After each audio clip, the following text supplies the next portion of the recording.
I have trained over 3,000 individual salespeople to go and sell anything to everyone. I have scaled my own personal business to over $1 million in the first 4 months of my company. In this video, I'm going to show you how you can go and do it too. How I take people from broke, making less than 3,000 every single month, to 15, 20, 30, 40, and some of my big hitters over $50,000 every single month.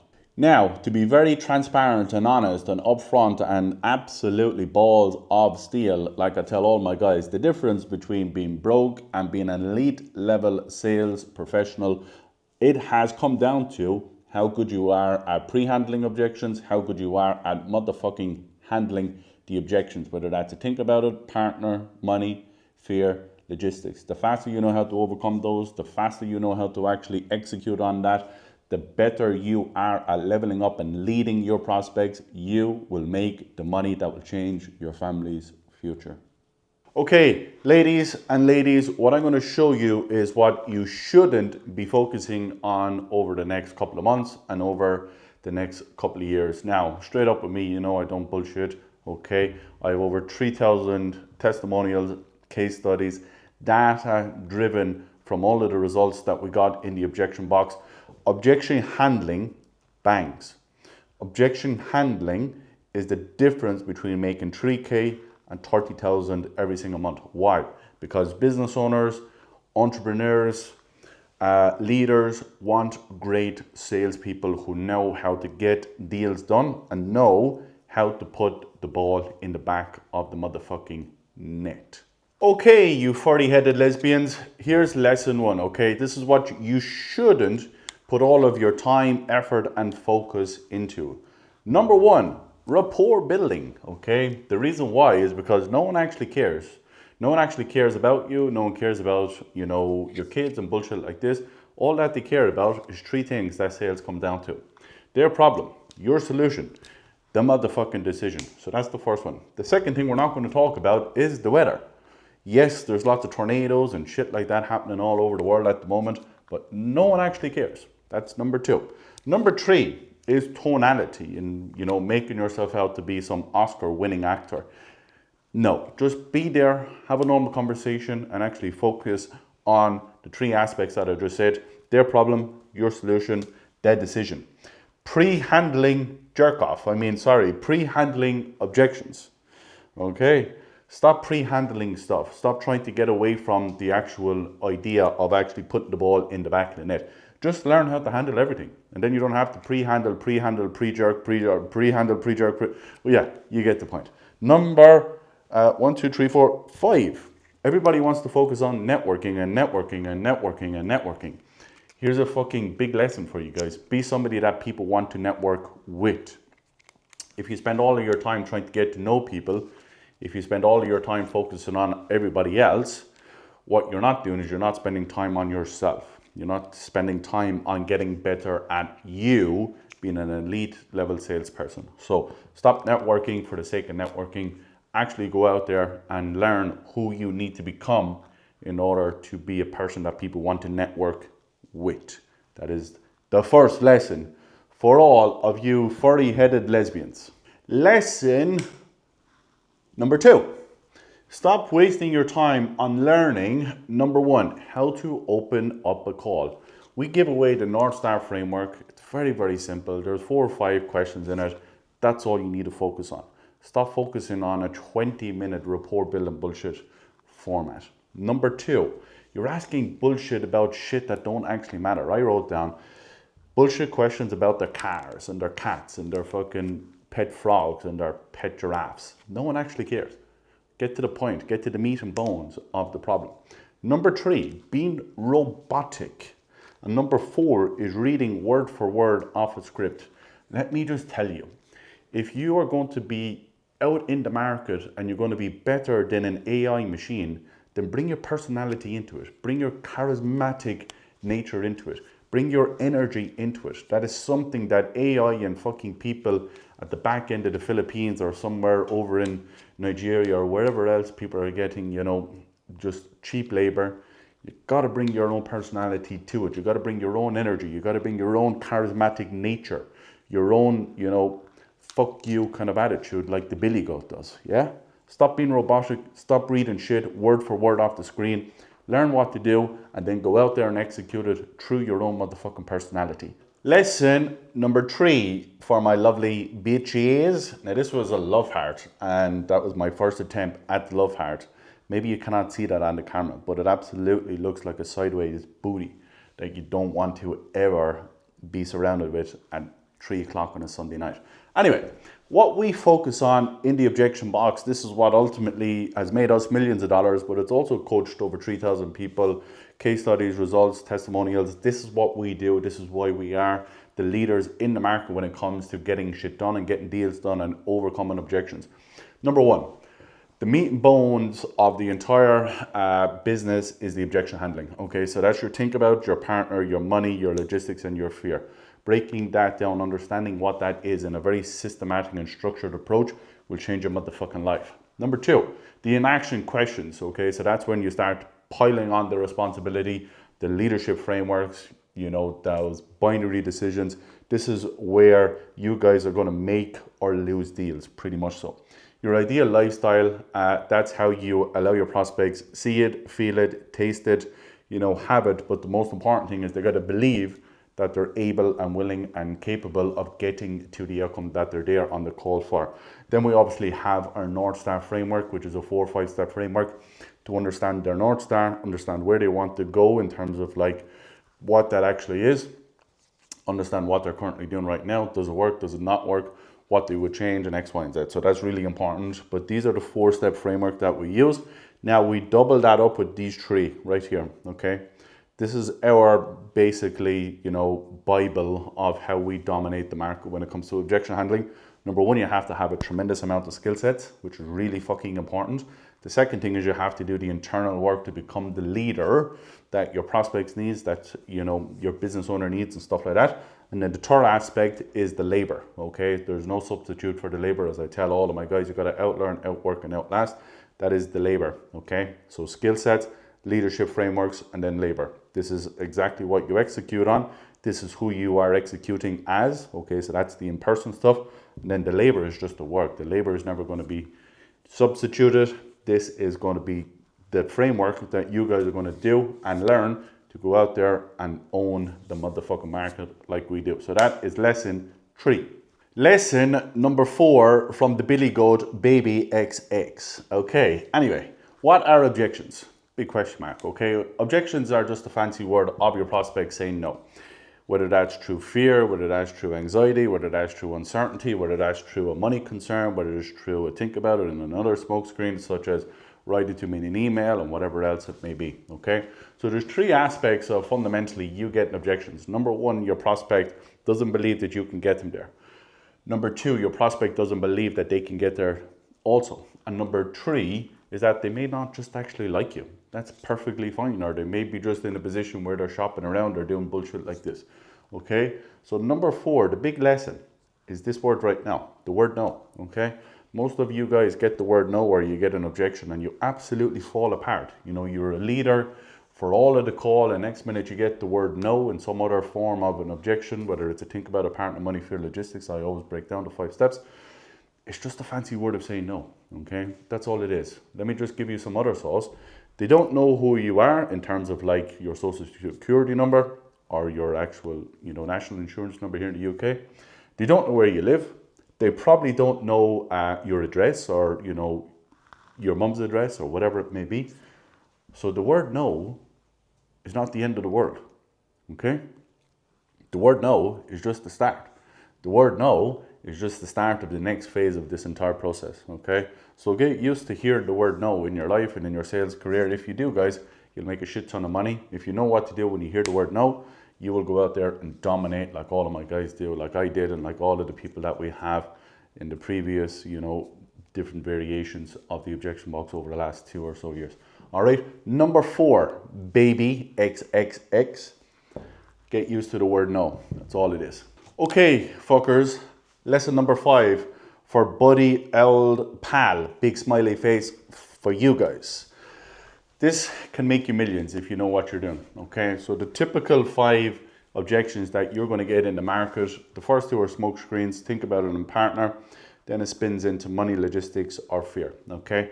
Learning this, building this, scaling this, growing this, throwing all of my energy into this has made me millions, but will also make you millions if you know what you're doing over the next number of years. Let's say, for argument's sake, you go out there and you dominate and you make, I don't know, let's say 20 grand a month, 240K a year. Multiply that by 10 years, that's $2.4 million, okay, from learning how to objection handling, okay? Sounds like a fair fucking deal if you ask the billy goat. Firstly, smoke screen. Think about it, it's not actually a real objection. What it is, it's a muscle reaction. It's like when you're at the doctor's and the doctor hits your knee and your leg just flicks. That's all it is. It's only a muscle reaction, okay? So to think about it on partner are at the top of the funnel, okay? So this is your sales funnel. This is where you're gonna make a shit ton of money. So your smoke screens are up here, and this is what you got. So the smoke screen, I would think about it is very, very simple. I'm going to give you the sauce right now from the horse's mouth, the goat's mouth to the you over there. Firstly, you're going to say, cool, no problem. Before you do go and think about it, do you feel like what I've given you can actually get you what you are looking for and seeking for and dreaming of and all of this other stuff? Prospect's going to say yes. Okay, now you're going to double down. You're going to say, okay, but what is it specifically that makes you feel that what I can do gets you to the outcome that you're desiring? He's going to give you another answer. The third question on this framework is very, very simple. It goes like this. Okay, before you do go and think about this, like what else is coming up that would make you want to do that, just to see if I've given you enough information to make a logical and a good decision moving forward so you can get the outcome. More often than not, you're either going to get a partner objection or you're going to get something like this. Well, it's just a lot of finances and we need to go away and think about this and, put it all together and, build a plan. Now you're not having a think about a conversation. Now you're having a money conversation. Anyway, so that's the think about it objection. So that's the first one, done and dusted, okay? The second thing is the partner. Very, very difficult to overcome if you're not strong in yourself, okay? Let's say your prospect says, I just need to go away and speak to my partner. You're going to instantly say, totally accept it, totally respect it. Before you do go away and speak to your partner, in your own opinion, do you feel what I've given you can actually get you to where you want to go? Because that's mostly important for me. The reason why I say opinion is because it's like an arsehole. Everyone's got one, okay? I want to make sure that that prospect believes, has value and trust that they are going to get there before they go and speak to their partner, or even if they don't need to speak to their partner, because it's a smokescreen. Your prospect is going to say yes. Okay, and like, why do you specifically feel it can? They're going to give you another answer. And then you're going to double down. You're going to go backwards when it comes to partner. You're going to say, okay, and maybe you guys have looked at something like this in the past, or maybe you guys are currently looking at, all different options right now. Maybe in the past you have, gone and did some research. What would have maybe stopped you guys from moving forward in the past, and maybe what's stopping you now, if I could just ask? If you do that right, your prospect's going to give you money, logistics, or fear. They'll give you something like this. They'll say, well, look, I just need to go away and sit with my partner because she, fundamentally runs the finances of the company. Or she'll turn around, or he'll turn around and say, well, I just need to go away and, speak with my partner because, we tried something like this in the past and it didn't work out. Now I know that we're fear. So that is how you would elicit enough information to get past the partner objection. So the partner objection sits in there in terms of the sales funnel breakdown by the objection box / goats of the market. Anyway, cool. There's partner done. Okay, now you're going to get a money concern. Let's say, the prospect says, look, it's just a lot to invest at all one time. And now you're going to double down. You're going to say, okay, I can definitely understand that. When you say it's a lot all at once, do you mean like you're looking at this as a full investment that you need to do up front, or like how do you feel? The prospect says yes. Okay, so would it be fair to say that this concern is just more of a logistical concern, or how do you feel? Now, if they don't give you the answer, you're going to turn around and say to them something like this. You're going to go, okay, in the regards to the investment, is this a case that you have the full investment and you just need a little bit more certainty here? Or is it a case that you have, some of the investment and we need to figure out some of the logistics of how we can make the rest work? Or is it a case that you have none of the investment and you and I both need to go sell a kidney, or what the hell are we doing here? The reason why I want to give humor on the last one is because it takes the pressure out of the conversation and it allows that prospect to come out of the fight or flight reaction that's going on in their brain, and the the different, I suppose, cortisol levels that are just flowing around their body. Okay, so that's important. So that's a money concern. Once you get the money concern, more often than not, you're going to figure out what this is. Now, money, as I say to you guys, gets broken up into 3 different vehicles. Is it a money fear? Or is it a money logistics? Or is it a money fuck all? The fuck all is, we got no fucking money and we're fucked. And then you're fucked. All right? But anyway, if it comes into money, it's either going to go into money logistics or money fear. Okay? There's not a single person on this world who can break down objections like this kid right here. This is as simple as it needs to get. Once it gets to logistics are, simple of like, I just want to use this card X, Y, and Z, and then you just run through to play with that. Or they will say things like, oh look, the dog is eating my homework and blah, blah, blah. Okay, cool. Well, go get the dog and let's give him a kick up the arse. Bring some humor into it when you get some logistical concerns. You know what I mean? Make it one step forward. What I mean by that is like, challenge their decision making. Yeah, that's totally fine that your wife has the card. What I'll do right now actually is I'll just set you up on our profile and I'll just process $1 on your other card until your wife comes back with the card that you want to use. Is that fair enough? All that you're looking for is their willingness to move forward. That's all that is. Now, once it comes to fear, fear is the difference between making okay money and making fuck you money. Okay, fear gets broken up into 4 different vehicles, as I tell you guys all the time. Okay, fear gets broken up into me, you, yesterday, and then tomorrow. I've done extensive trainings on fear that no one in the market can tell you.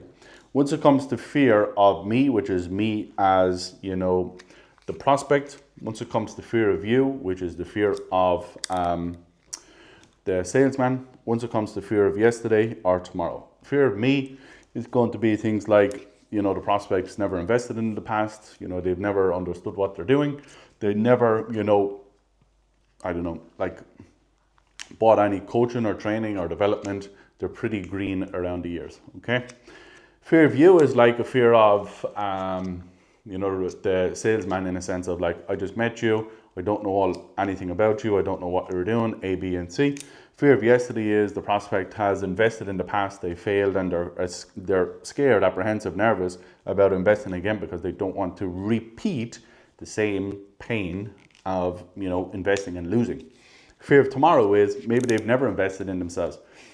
Maybe they've never done anything. And maybe, they've never, stepped into this vehicle. Maybe they've invested as a trainer, as, in a new car or whatever. But asking somebody to do something that they've never done is quite scary, it's quite apprehensive, and it's quite, lacking of one clear aspect, and that's certainty. Okay. Now, if you guys want to learn how to do this at a grander scale, I have probably just broken down 15 different times all through my YouTube, all through my free school community, which is called the Objection Box Community on School. It's also the Objection Box Community on our Facebook group. We have over nearly 11,000 people in there right now. So if you want to learn how to go through that, jump in there, guys, and I will show you how to do that. If you learn how to go through this framework, if you learn how to overcome these objections, if you learn how to actually do this like the back of your motherfucking hand, you can go out there and dominate. You can go out there and write the check that you want to have for yourself, your family, and your future. This has allowed me to dominate the market. It's allowed me and the company to be synonymous with getting shit done. It has allowed us to be able to place great salespeople onto great offers. It has allowed us to build relationships with people that want and need and desire great salespeople that know how to do this. So if you want to learn how to do this, guys, jump into my free school community, jump into my free Facebook community. I'll break this down like a fine motherfucking tube comb. I'll see you on the other side. Goodbye, goodbye, goodbye.